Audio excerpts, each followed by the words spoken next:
Fala aí pessoal, esse ano eu fiz o vestibular para o seminário JMC. Para você que não sabe, o JMC é o seminário José Manuel da Conceição, um seminário da Igreja Presbiteriana do Brasil. E sim, eu pretendo estudar lá e eu tô mandando esse vídeo aqui, eu não tenho ainda o resultado da minha prova, então eu não sei se eu passei, então cuidado com o que você vai ouvir aqui. Mas eu tô aqui só para comentar um pouco sobre os livros que eu li para o vestibular. Eu não falo aqui de livros que eu peguei de estudo por fora, mas os livros obrigatórios e recomendados pelo manual do candidato. Os livros foram Vidas Secas, do Graciliano Ramos, Esaú e Jacó, de Machado de Assis e Com Vergonha do Evangelho, do John MacArthur. Eu vou comentar sobre esses três livrinhos.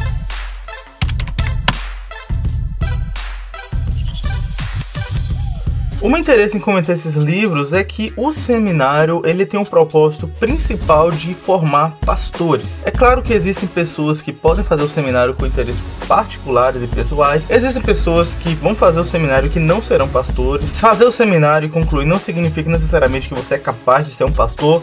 Não está necessariamente ligado, mas existe esse propósito fundacional. O propósito do seminário é formar pastores. Então, dentro do que eu vou falar aqui, existe por trás uma ideia de que esses livros têm algum sentido para o ministério pastoral. Então o que eu vou tentar mostrar aqui é por que Vidas Secas, Esaú e Jacó e Com Vergonha do Evangelho são livros importantes para quem almeja o ministério pastoral. Então vamos lá. Primeiro foi o livro Vidas Secas, do Graciliano Ramos. Eu li o livro em edição para Kindle, por isso que eu coloco a capa aqui ao lado, nesse efeito especial impressionante aqui. E eu li essa edição, que é uma edição até cara pra caramba, eu não encontrei um preço barato nela, mas outros detalhes, O que eu quero falar aqui é sobre o conteúdo do livro, obviamente. Então, Vidas Secas conta, narra a história de Fabiano e, assim, a Vitória e o filho mais velho, o filho mais novo e a cachorra-baleia em sua trajetória, rumo a fugir do sofrimento da seca. Então, eu não vou fazer um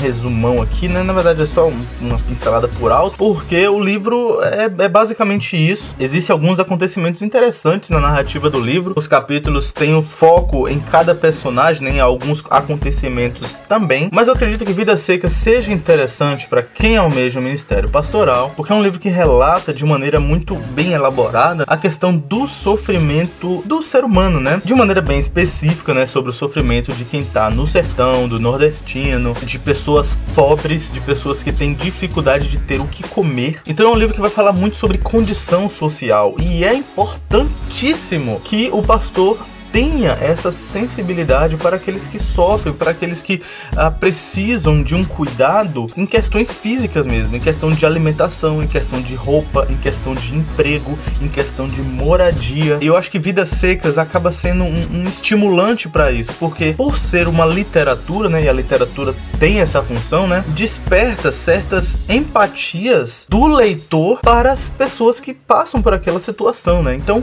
acaba sendo muito importante, é necessário que o pastor tenha essa sensibilidade também, além de vários outros fatores que poderíamos falar aqui. Eu destaco esse em relação ao livro Vidas Secas. Também existe um aspecto de degradação do que significa o ser humano, a desumanização do homem. Então é muito interessante observar que o que acontece em Vidas Secas, por exemplo, é que a pessoa do Fabiano, por ser um homem, ele é um líder ali do seu grupo, de sua família, de sua casa, entre aspas eu coloco aqui, mas é notável que ele não sabe lidar, que ele não tem o controle de maneira sábia. Ele parece um animal, ele age por instinto em alguns determinados momentos, ele pensa bobagem, Eu não vou dar spoiler aqui, se você tem interesse de ler o livro, mas é interessante observar como a cachorra-baleia, por exemplo, é tão esperta e em comparação com a pessoa do Fabiano, o personagem do Fabiano, isso é muito chocante, é muito intrigante. Você vê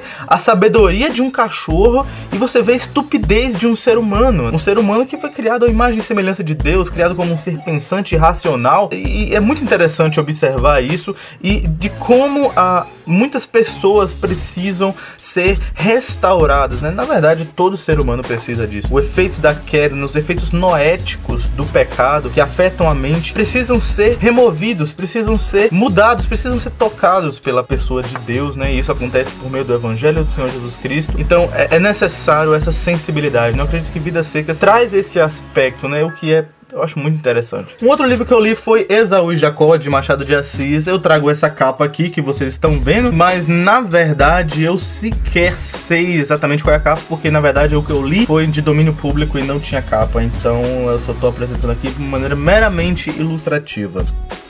Esaú e Jacó é um livro de Machado de Assis e vai falar de dois irmãos. Não, eles não chamam Esaú e Jacó. Existe essa referência bíblica aos gêmeos que lutaram desde o ventre da mãe. Mas nessa história os gêmeos são Pedro e Paulo, né? Interessante, né? Não sei se coincidentemente, mas também personagens bíblicos. Porém, na Bíblia eles não são irmãos, deixa pra lá. Pedro e Paulo são dois irmãos gêmeos que brigaram muito, que disputaram por muitas coisas, inclusive por mulher, né? Machado de Assis apresenta essa história de maneira bem realista, né? Não existe muita romantização de fatos, de cenário, de ambiente, não é bem por aí. Esaú e Jacó a gente vê muito mais uma centralidade em questão de relacionamento, em questão de sociabilização, sabe? Necessidade de saber lidar com família, com outras pessoas que discordam de nós. Então a gente vê um outro aspecto também importante para o ministério pastoral. Então a narrativa de Esaú e Jacó a gente encontra, por exemplo, muitas brigas, contendas.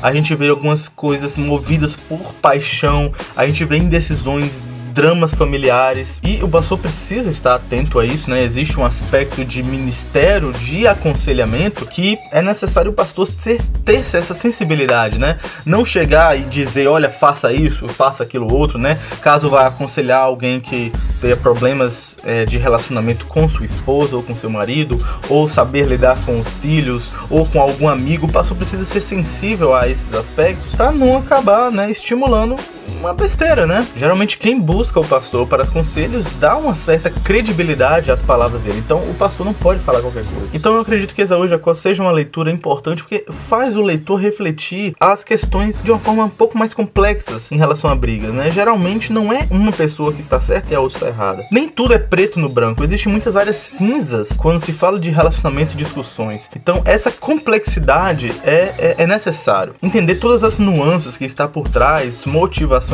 tudo isso é muito importante, né? Então é necessário que o pastor tenha cautela ao lidar com essas coisas. E é isso, basicamente, o que eu posso dizer sobre essas duas obras literárias é sobre esse estímulo necessário para que o pastor seja mais sensível tanto às questões sociais da condição humana, aspecto físico, quanto às questões relacionais e sociais. Muito necessário para a atividade pastoral. Bom, e além desses dois livros, teve o livro que eu precisei ler também, Com Vergonha do Evangelho, do John MacArthur, um livro publicado pela editora Fiel. Esse foi um livro recomendado para a redação, né? Era necessário fazer uma redação também com tema, o tema era basicamente isso, e ele fala, olha, lê o livro Com Vergonha do Evangelho, porque pode te ajudar. Não é uma leitura obrigatória, diferente da prova de literatura, que vai trazer, por exemplo, algumas narrativas e perguntando algumas coisas, perguntando sobre personagens, perguntando sobre fatos e ambientação, né, da obra. A recomendação de Com Vergonha do Evangelho é mais para você ter alguns insights na hora de escrever, não é obrigatório. Mas então, no livro Com Vergonha do Evangelho, MacArthur fala sobre o problema da igreja querer ser relevante no mundo. Então vai falar de aspectos de mundanismo, da necessidade que as igrejas sentem, né, ou querem ter, não tem, mas pensam que tem, né, de querer ser relevante no mundo. Então, se existem coisas no mundo que é atrativo, a igreja tenta fazer coisas que sejam atrativas também. Então, se, por exemplo, né, existe um determinado grupo de pessoas que é atraído por um show de rock, quer trazer um show de rock para dentro da igreja. Tá, se no mundo existe alguns aspectos de esporte, de gíria, de maneirismos que é atraente para pessoas do mundo, a igreja acaba querendo fazer também para atrair pessoas para a igreja. E o grande problema disso é que atrair pessoas para um ambiente de reuniões religiosas não é a mesma coisa de atrair pessoas para Cristo, para elas obterem a salvação. Esse tema, né, do título Com Vergonha do Evangelho, é como se as pessoas tivessem vergonha do Evangelho de Cristo como não sendo suficiente para alcançar o mundo, para salvar as pessoas, para dar a verdadeira alegria que elas podem ter na pessoa de Cristo. É como se não fosse suficiente e houvesse uma vergonha disso. Não quero esse Evangelho, não quero apresentar isso porque isso não basta, eu preciso enfeitar com muito mais coisas. E o MacArthur vai dizer que isso é afastar-se do próprio Deus, isso é ser desobediente à palavra de Deus. Na verdade, o Evangelho é suficiente para obter a salvação. O nosso objetivo como cristãos não é ser relevantes no mundo, não é tornar o ambiente de igreja agradável ao mundo, mas é ser fiel a Deus, e Ele irá salvar os seus, né, através da pregação do Evangelho com fidelidade. Então esse livro todo é baseado nisso. Ele fala do problema da igreja amigável, ele fala do problema do modernismo, né, da igreja querer ser relevante, de querer enfeitar suas atividades de culto, sua pregação do Evangelho ser tirado, por exemplo, o aspecto de ira e de justiça, e fala da religião show, e fala de como, na verdade, a pregação do Evangelho é uma loucura para o mundo, e que é para ser mesmo. Não devemos ter uma vida cristã que o mundo olha e fala, poxa, isso é muito bom, poxa, isso é legal, né? Eu quero ser legal também, eu vou ser crente agora, né? Isso não faz sentido. Se alguém vai ser atraído para o Evangelho, vai ser atraído pela sua diferença, por ser algo que é diferente de toda a imundície pecaminosa que nós vivemos, né, nessa terra. Então, com vergonha do Evangelho é muito importante para lembrar do candidato ao JMC, né, ou a qualquer seminário da Igreja Presbiteriana, que ele deve ser fiel às Escrituras, que ele deve ser fiel ao Evangelho, fiel a Cristo Jesus, e seu ministério pastoral, seu ministério eclesiástico deve ser sempre pautado na palavra de Deus e não com as tendências do modernismo, do pós-modernismo, sempre com fidelidade, confiado não em aspectos do pragmatismo dessa era, mas sim confiado no poder do Evangelho para a salvação de todo o que crê.